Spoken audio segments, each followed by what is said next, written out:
सुप्रभात बच्चों, मैं DD sir DD education classes में आपका स्वागत है। हम पढ़ रहे थे 10th क्लास का तीसरा पार्ट और तीसरे पार्ट का नाम था अपने आनुवंशिकीय जेनेटिक्स। आनुवंशिकीय जेनेटिक्स में अपन आनुवंशिकी की परिभाषा, आनुवंशिकता, आनुवंशिक लक्षण, इसके अलावा विभिन्न प्रकार की शब्दावली पढ़ चुके थे। उस शब्दावली में ही नेक्स्ट पॉइंट आज अपन पढ़ेंगे जनक पीढ़ी। नेक्स्ट क्या पढ़ेंगे अपन? जनक पीढ़ी। जनक पीढ़ी। जनक पीढ़ी को पेरेंटल जनरेशन के नाम से भी जानते हैं। जनक पीढ़ी को पेरेंटल जनरेशन के नाम से भी जानते हैं। अब बात आती है कि जनक पीढ़ी किसे कहते हैं। देखो बच्चों, सामान्यतः अपन जानते हैं कि कोई भी नया पादप बन रहा है तो नया पादप बनने के लिए आवश्यक है पूर्ववर्ती पादप उपस्थित हो, पहले से पादप उपस्थित हो। तो कोई भी संतति प्राप्त करने के लिए जिन पादपों के मध्य संकरण कराया जाता है उन पादपों को जनक पादप या जनक पीढ़ी के नाम से जानते हैं। जैसे कोई अपने पास में ए पादप है और दूसरा पादप बी है, एक पादप ए है और दूसरा पादप बी है, इन दोनों के मध्य संकरण करवाया जाता है और अपने को यहां कोई सी पादप प्राप्त हो रहा है। क्या प्राप्त हो रहा है? सी पादप प्राप्त हो रहा है। ठीक है, तो इसके लिए ये क्या होगी? जनक पीढ़ी। ये पीढ़ी क्या होगी? जनक पीढ़ी। तो देखो बच्चे, मैं डेफिनेशन को रिपीट करता हूं, दोबारा से एक बार परिभाषा समझाता हूं। संतति प्राप्त करने के लिए या संतानें प्राप्त करने के लिए जिन पादपों के मध्य संकरण करवाया जाता है उस पीढ़ी को या उन पादपों को जनक पीढ़ी के नाम से जाना जाता है और इसे पी से रिप्रेजेंट करते हैं। पेरेंटल जनरेशन या पेरेंटल फैमिली के नाम से जाना जाता है। नेक्स्ट आता है बेटा अपने पास में F1 पीढ़ी। नेक्स्ट क्या आता है? F1 पीढ़ी। F1 पीढ़ी। F1 पीढ़ी किसे कहते हैं? यानी कि बोल सकते हो फैमिली और वो भी फर्स्ट। F1 पीढ़ी किसे कहते हैं? F1 पीढ़ी किसे कहते हैं कि जब जनक पादपों के मध्य संकरण करवाया जाता है, जनक पादपों के मध्य संकरण करवाया जाता है तो जो प्रथम पीढ़ी प्राप्त होती है, जो प्रथम संतति प्राप्त होती है, उसे F1 पीढ़ी के नाम से जानते हैं। जैसे एग्जाम्पल के आधार पर अपन समझते हैं। कैसे? एक पौधा है जो समयुग्मजी लंबा है। एक पादप कैसा है? समयुग्मजी लंबा। समयुग्मजी लंबा पादप है और इसका संकरण किससे करवा दिया अपन ने? समयुग्मजी बोने से। समयुग्मजी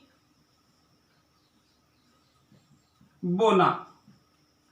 ये समयुग्मजी लंबा और ये समयुग्मजी बोना। समयुग्मजी के बारे में तो आप जान ही रहे होंगे। मैंने बताया था आपको कि किसी एक विशिष्ट लक्षण को निर्धारित करने वाले युग्म के दोनों युग्म विकल्पी या दोनों विकल्पी क्या हो? समान हो, तो ऐसी स्थिति क्या बोलते हैं? समयुग्मजी। जैसे इस युग्म में दोनों समान है, कैपिटल टी तो समयुग्मजी है। इसमें स्मॉल टी तो ये भी क्या है? समयुग्मजी है। अब आते हैं अपने F1 पीढ़ी कैसे प्राप्त करते हैं। ये जनक पीढ़ी हो गई। ये क्या हो गया अपने पास में? पी, जनक पीढ़ी हो गई। यह पेरेंटल जनरेशन के नाम से जान रही। इसमें क्या होगा बेटा? अर्धसूत्री विभाजन होता है। इसमें क्या होगा? अर्धसूत्री विभाजन होता है और इधर इसमें भी अर्धसूत्री विभाजन होता है और अर्धसूत्री के विभाजन के पश्चात ये क्या हो रहा है? यहां पर अर्धसूत्री विभाजन।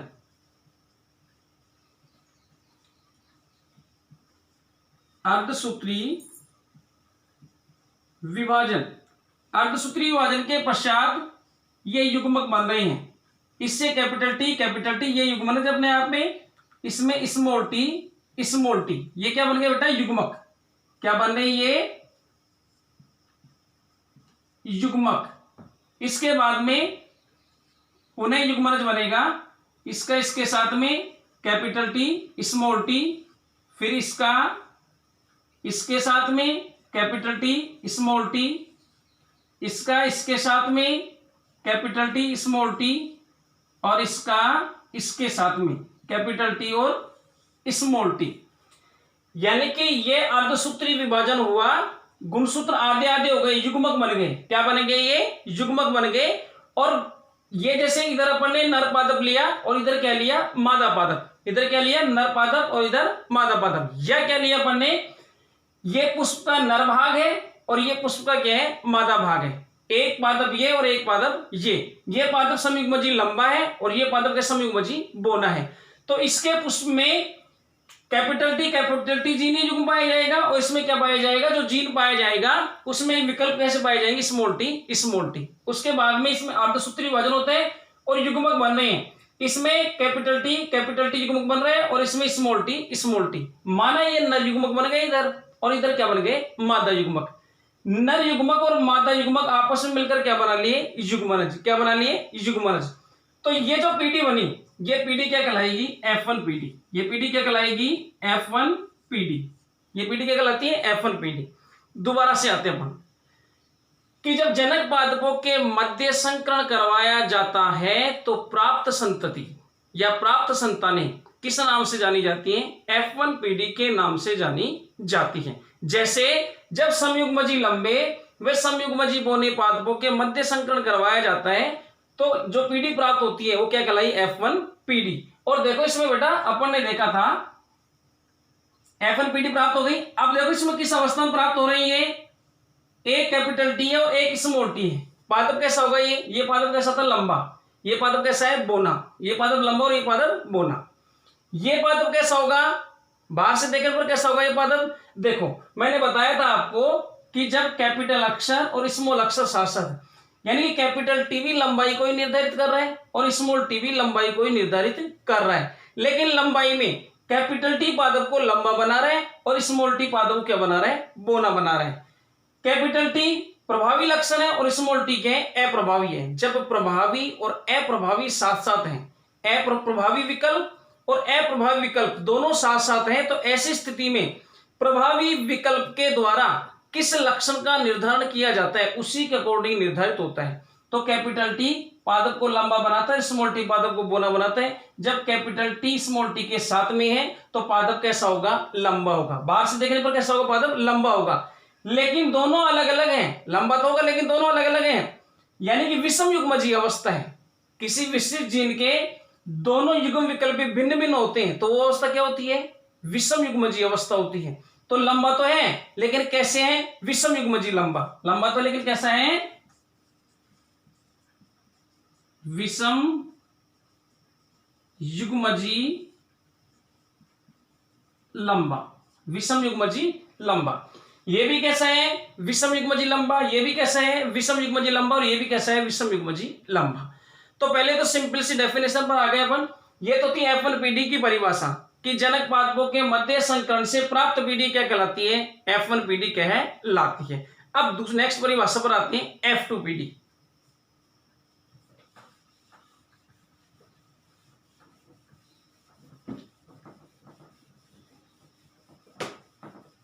नेक्स्ट आता है बेटा F2 पीडी। नेक्स्ट क्या आता है? F2 PD. F2 पीडी किसे कहते हैं? F2 पीडी किसे कहते हैं? देखो F2 पीडी किसे कहते हैं कि जब F1 पीडी के पादपों में, पादप क्यों बोल रहे हैं? एक जीव भी बोल सकते हैं अपन, लेकिन बार बार डेफिनेशन जो इस चैप्टर से संबंधित परिभाषाएं आ रही है वो पादप क्यों बोल रहे हैं? क्योंकि मेंडल ने इस पर गहनता से रिसर्च किया था और मेंडल ने मटर के पादप पर रिसर्च किया था, इसलिए अधिकतम जो डेफिनेशन है वो पौधों के आधार पर ही है, इसलिए अपन पौधे बोल रहे हैं, जीव भी बोल सकते हैं। ठीक है, तो F2 पीडी की परिभाषा पर आते हैं अपन। तो F2 पीडी की परिभाषा क्या होगी बेटा कि जब F1 पीडी में जो पौधे प्राप्त हुए उन पौधों के मध्य, F1 पीडी में प्राप्त पौधों के मध्य स्वपरागण करवाया जाता है तो उससे जो संतति प्राप्त होती है उसे क्या बोलते हैं अपन? F2 PD. उसे क्या कहते हैं? F2 PD. जैसे देखो बेटा अपन ने अभी देखा था कैपिटल टी का संकरण करवाया स्मॉल टी से, यानी कि समयुग्मजीय लंबे पादप का संकरण किसके साथ करवाया? समयुग्मजीय बोने पौधे के साथ में। ठीक है, ऐसी स्थिति में अपन ने बताया था कि यह अर्धसूत्री विभाजन हुआ और ये क्या बन गए? युग्मक। क्या बन गए बेटा? युग्मक। इधर जैसे ये नर युग्मक बन गए, क्या बन गए? नर युग्मक। और ये क्या बन गए बेटा? इधर मादा युग्मक। ये क्या बन गए? मादा युग्मक बन गए। ठीक है, इसके बाद इनसे युग्मनज बन रहा है। क्या बन रहा है? युग्मनज। Capital T small T, capital T small T, इसका इससे कैपिटल टी स्मॉल टी, और इसका इससे कैपिटल टी स्मॉल टी। ये क्या बना था बेटा अपने पास में? F1PD। क्या बना था? F1PD। अब अपन ने बताया कि F2PD किसे कहते हैं कि जब F1PD के पादपों से प्राप्त संतति या F1PD के पादपों में स्वपरागण करवाते हैं तो क्या प्राप्त होती है? F2PD। देखो कैसे प्राप्त होगी। ये पादप प्राप्त हुए अपने को, तो कैपिटल टी स्मॉल टी, इसका संकरण कैपिटल टी स्मॉल टी से, क्योंकि F1PD के पादपों में ही संकरण करवाना है। तो F1PD के पादप ये हो गया, F1PD का पादप ही ये हो गया। अब इसमें अर्धसूत्री विभाजन हुआ बेटा। क्या हुआ इसमें? अर्धसूत्री विभाजन हुआ। अर्धसूत्री विभाजन से ये जैसे नर युग्मक बन गए और ये क्या बन गए? मादा युग्मक। ये क्या बन गया बेटा? मादा युग्मक। ठीक है, और इससे क्या बन गए? युग्मनज बन गए। इससे युग्मनज क्या बन गया? Capital T, capital T. इससे क्या बन गया बेटा? Capital T small T. इससे क्या बन गया बेटा? कैपिटल टी स्मॉल टी, और इसका इसके साथ में क्या बन गया? Small T small T. देखो बेटा ये पीडी क्या कहलाएगी? F2PD। ये क्या कहलाएगी बेटा? F2PD कहलाएगी। ये क्या कहलाएगी? F2PD। अब देखो इसमें ये प्राप्त हुआ है पादप अपने को कैपिटल टी वाला, तो ये पौधा कैसा होगा? समयुग्मजी लंबा। कैसा होगा? समयुग्मजी लंबा। लंबा तो होएगा, जहां कैपिटल टी आ गई या बड़ा अक्षर जो भी आ जाता है वैसा ही लक्षण प्रकट होता है। तो कैपिटल टी लंबाई को बढ़ाता है, तो ये कैसा हो गया? लंबा पादप, लेकिन लंबे में भी दोनों लंबाई के ही हैं, तो ये समयुग्मजी लंबा। ये भी लंबाई होगा क्योंकि कैपिटल टी स्मॉल टी के साथ में है, तो प्रभाव कैपिटल टी का ही होता है, और कैपिटल टी पादप कैसा बना रहे हैं? लंबा। तो ये कैसा होगा? लंबाई होगा, लेकिन कैसा होगा? विषम युग्मजी लंबा। ये कैपिटल टी स्मॉल टी मतलब विषम युग्मजी लंबा, और ये स्मॉल टी यानी कि पादप कैसा होगा? बोना।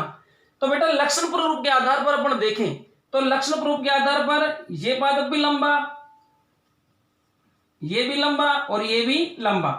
यानी कि एक तरह से देखें अपन F2PD में, तो F2PD के अंदर 75% पादप कैसे प्राप्त हुए? 75% पादप कैसे प्राप्त हुए? लंबे। कैसे प्राप्त हुए? लंबे। और 25% कैसे प्राप्त हुए? बोने। कैसे प्राप्त हुए? बोने। यानी कि ये रेशो सबके साथ में यही रहेगा, सबके साथ में यही रेशो रहेगा। अब इसमें अपन देखें तो अपने को इसको एक बार मिटा करके अपन ऊपर लिखते हैं।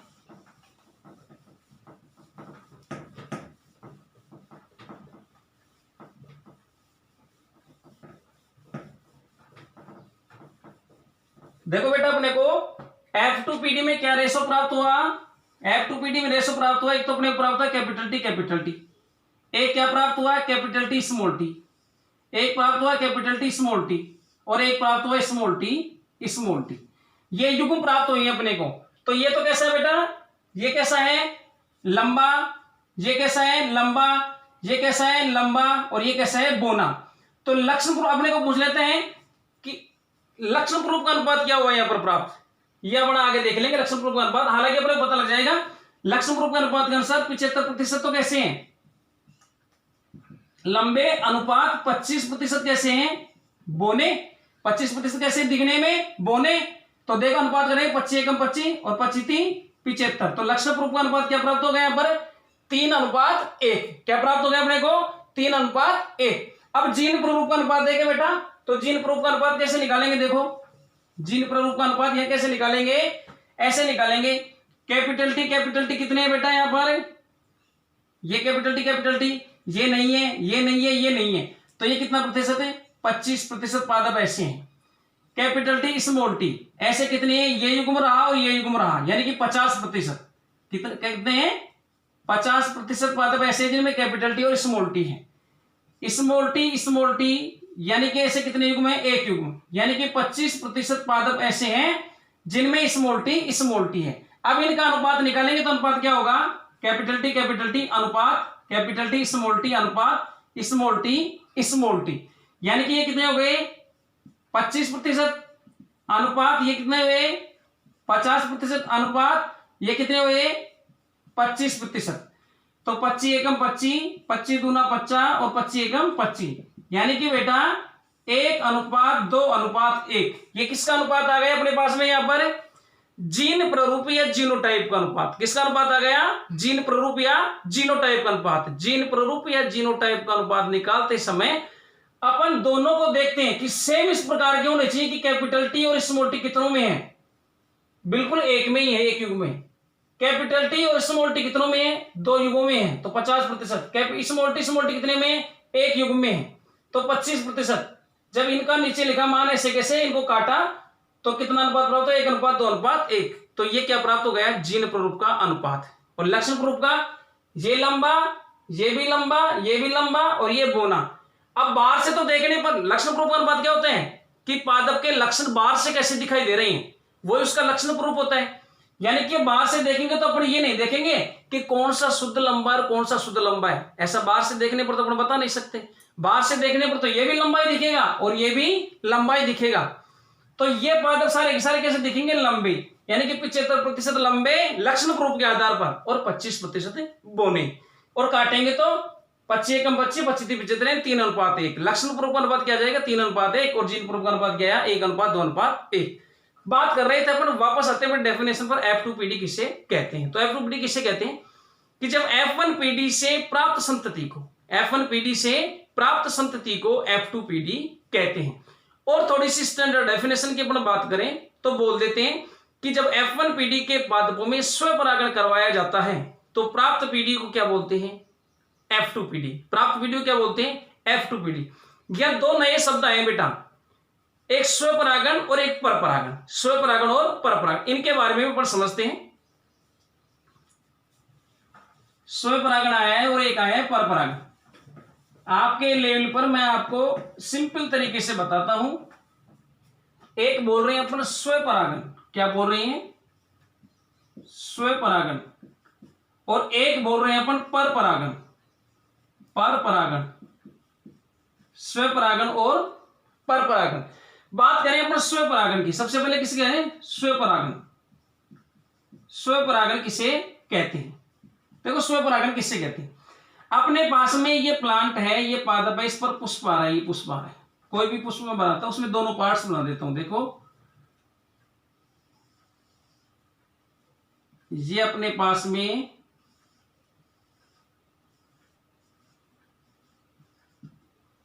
पुष्प है, इस पुष्प में विभिन्न भाग होते हैं।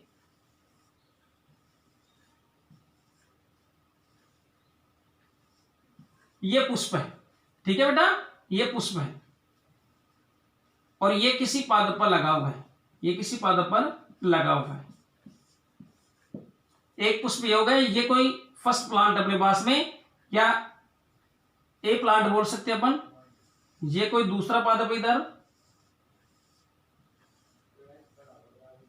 ये कोई दूसरा पादप है और इस पर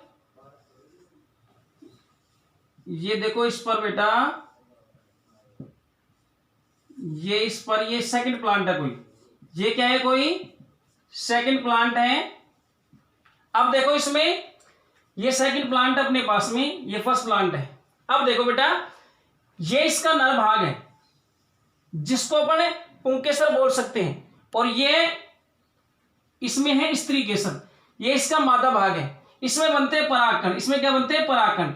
यहां से परागकण, ये परागकोश, इसको बोलते हैं परागकोश। क्या बोलते हैं? परागकोश। ये परागकोश फूटा, यहां से परागकण निकल करके यहां पहुंचते हैं और यहां अंदर जाकर के बीज का निर्माण करते हैं। ये सिंपल प्रक्रिया बता रहा हूं मैं आपको। इसमें बीज का निर्माण कार्य लेते हैं। तो उसी एक ही पुष्प के परागकण उसी पुष्प के वृत्तिकाग्र पर पहुंचते हैं, या एक पादप पर 2 पुष्प लग रहे हैं, 4 पुष्प लग रहे हैं, उसी पौधे के पुष्प के उसी पादप पर एक पादप लग रहे हैं, एक पादप पर जो पुष्प लग रहे हैं उसके परागकण उसी के वृत्तिकाग्र पर पहुंचते हैं, स्त्रीभाग पर पहुंचते हैं। तो ऐसा परागण कहलाता है स्वपरागण। क्या कहलाता है? स्वपरागण। यानी कि इस पुष्प के परागण इसी के वृत्तिकाग्र पर मादा भाग पर पहुंच गए तो स्वपरागण। लेकिन एक ये फर्स्ट प्लांट है और ये सेकंड प्लांट है, ये इस पर पुष्प आ रहा है, इसके परागकण फर्स्ट प्लांट के परागकण इस सेकंड प्लांट के सेकंड पादप के वृत्तिकाग्र पर पहुंचते हैं। इस मादा भाग को बोलते हैं वर्तिकाग्र। क्या बोलते हैं? वर्तिकाग्र। क्या बोले बेटा? वर्तिकाग्र। इसके ऊपर पहुंच रही हैं, तो एक पुष्प के परागकण दूसरे पौधे के पुष्प के वर्तिकाग्र पर पहुंच रहे हैं, तो वो कहलाता है परपरागण। वो क्या कहलाता है? परपरागण। ऐसी स्थिति में स्वपरागण जब अपन बोल रहे हैं तो स्वपरागण अपन देखा था कैपिटल टी स्मॉल टी का cross capital T small T से करवाया था अपन ने F2PD प्राप्त करने के लिए। तो उसमें दोनों प्रकार के जीन्य स्वरूप समान थे, वो इसीलिए थे क्योंकि एक ही पुष्प की बात कर रहे थे, यह एक ही पादप के पुष्प की बात कर रहे थे। और इसमें जब जनक पादपों के मध्य करवाया था तो मैंने कैपिटल टी का संकलन करवाया था स्मॉल टी से। ऐसी स्थिति में क्या हो रहा है? ये परपरागण हो रहा है, यानी कि एक पुष्प में जो जीन्य स्वरूप है वो अलग है और दूसरे पुष्प के अंदर जो जीन्य स्वरूप है वो बेटा क्या है? अलग है। तो ये क्या होगा? परपरागण। अब परिभाषा पर आते समझने के बाद में, अब देखो आप स्वपरागण किससे कहते हैं? जब एक ही पुष्प के परागकण उसी पुष्प के वर्तिकाग्र पर पहुंचते हैं, या एक ही पादप के एक पुष्प के परागकण उसी पादप के दूसरे पुष्प के वर्तिकाग्र पर पहुंचते हैं, तो ऐसा परागण तो कहलाता है स्वपरागण। क्या कहलाता है? स्वपरागण। और जब एक पादप के पुष्प के परागकण दूसरे पादप के पुष्प के वर्तिकाग्र पर पहुंचते हैं, तो ऐसा परागण क्या कहलाता है बेटा? परपरागण। क्या कहलाता है? परपरागण। तो ये एक बीच में अपन ने समझने के लिए किया था। तो अपन ने पढ़ा F2PD। क्या पढ़ लिया था बेटा? F2PD। F2PD के बाद में अपन आते हैं, F2PD के बाद में नेक्स्ट टॉपिक पर आते हैं अपन प्रभावी लक्षण। किस पर आते हैं? प्रभावी लक्षण। किस पर आ रहे हैं बेटा? प्रभावी लक्षण। प्रभावी लक्षण किसे कहते हैं? प्रभावी लक्षण किसे कहते हैं? तो पहले तो डेफिनेशन की बात करते हैं। प्रभावी लक्षण किसे कहते हैं? वे लक्षण जो F1PD में प्रकट होते हैं, वे लक्षण जो F1PD में प्रकट होते हैं प्रभावी लक्षण कहलाते हैं। अब आप बोलोगे साहब F1PD में कौन से लक्षण प्रकट होते हैं? देखो बेटा अपन संकरण करवाते हैं। देखो ये समयुग्मजी लंबा पौधा था, इसका संकलन करवाया अपन ने समयुग्मजी बोने पादप से। किससे करवाया? समयुग्मजी बोने पादप से।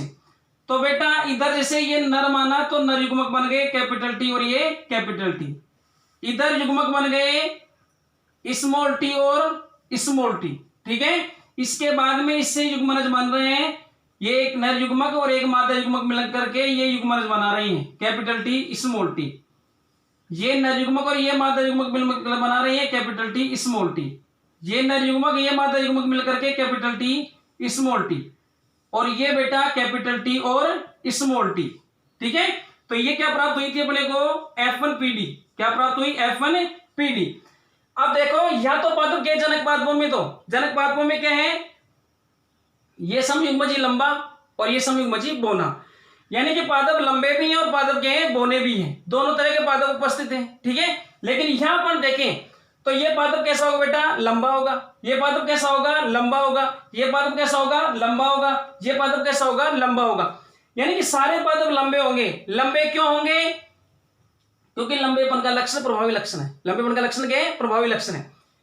यहां पर सारे पादप लंबे प्राप्त हो रहे हैं क्योंकि कैपिटल टी का प्रभाव स्मॉल टी के प्रभाव को दबा देता है, और ये पादप भी लंबा दिखाई देगा बाहर से देखने पर। ये पादप भी लंबा दिखाई देगा, ये पादप भी लंबा दिखाई देगा, और ये पादप भी लंबा दिखाई देगा। यानी कि जनक तो दो तरह के थे, माता पिता में तो दोनों तरह के लक्षण थे, एक लंबा था और एक क्या था? बोना था। लेकिन अपन ने देखा F1PD में केवल एक ही लक्षण दिखाई दे रहे हैं। सारे पादप कैसे दिखाई दे रहे हैं? हमको लंबे दिखाई दे रहे हैं। इसका मतलब लंबेपन का लक्षण कैसा लक्षण है? प्रभावी लक्षण। कैसा लक्षण है बेटा? प्रभावी लक्षण। अपन ने परिभाषा भी यही बोली प्रभावी लक्षण की। वे लक्षण जो F1PD में प्रकट होते हैं प्रभावी लक्षण कहलाते हैं, और वे लक्षण जो F1PD में प्रकट नहीं होते हैं अप्रभावी लक्षण कहलाते हैं। वो क्या कहलाएंगे बेटा? अप्रभावी लक्षण। अप्रभावी लक्षण क्या कहलाएंगे? अप्रभावी लक्षण। तो प्रभावी लक्षण किसे बोले?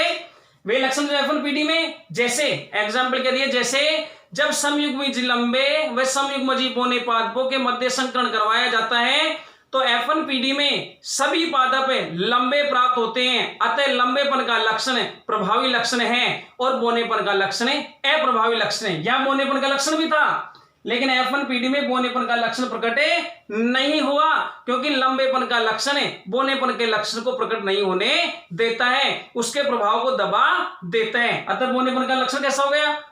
अप्रभावी लक्षण, और लंबेपन का लक्षण कैसा हो गया? प्रभावी लक्षण। ठीक है, तो बेटा ये था प्रभावी लक्षण और अप्रभावी लक्षण। इसके बाद में नेक्स्ट डेफिनेशन पर आते हैं अपन, नेक्स्ट परिभाषा पर आते हैं। नेक्स्ट परिभाषा है अपनी एक संकर संकरण। एक संकर संकरण, एक संकर संकरण, एक संकर संकरण, एक संकर संकरण। देखो जैसा नाम से स्पष्ट हो रहा है, एक संकर संकरण, जब एक लक्षण की वंशागति के लिए अध्ययन किया जाता है, यह एक लक्षण की वंशागति के लिए करवाया गया संकरण, एक लक्षण की वंशागति के लिए होने वाला संकरण क्या कहलाता है? एक संकर संकरण कहलाता है। जैसे अपन ने केवल लंबाई का लक्षण लिया, केवल लंबाई का, कि एक जनक पादप तो लंबा है और एक जनक पादप बौना है, और लक्षणों की बात नहीं कर रहे हैं, केवल एक लक्षण की वंशागति का अध्ययन कर रहे हैं अपन, और वो कौन सा है? लंबाई का। तो केवल लंबाई को लेकर अध्ययन कर रहे हैं, एक लक्षण को लेकर अध्ययन कर रहे हैं, तो वो क्या कहलाएगा? संकरण, एक संकर संकरण कहलाता है। ऐसे बेटा क्या आता है? द्विसंकर संकरण। क्या आता है? द्विसंकर संकरण। द्विसंकर संकरण, द्विसंकर संकरण किसे कहते हैं? जब दो लक्षणों की वंशागति के लिए संकरण करवाया जाता है, जब दो लक्षणों की वंशागति के लिए संकरण करवाया जाता है, तो उसे क्या कहते हैं बेटा? द्विसंकर संकरण। उसे क्या कहते हैं? द्विसंकर संकरण। जैसे एक तो लिया अपन ने पादप की लंबाई का लक्षण ले लिया, और एक बीज का आकार का ले लिया, तो पादप लंबा है, एक पादप तो लंबा है और बीज गोल है, दूसरा पादप बौना है और बीज कैसे हैं? झुर्रीदार हैं। बीज कैसे हैं? झुर्रीदार हैं। तो दो लक्षणों की वंशागति का अध्ययन कर रहे हैं, दो लक्षणों की वंशागति का। एक बाद एक लक्षण तो क्या हो गया? पादप लंबा है और बीज गोल है। दूसरा पादप कैसा हो गया? बौना है और बीज कैसे हैं? झुर्रीदार हैं। तो दो लक्षणों की वंशागति का अध्ययन कर रहे हैं, तो ऐसा संकरण क्या कहलाता है बेटा? द्विसंकर संकरण कहलाता है।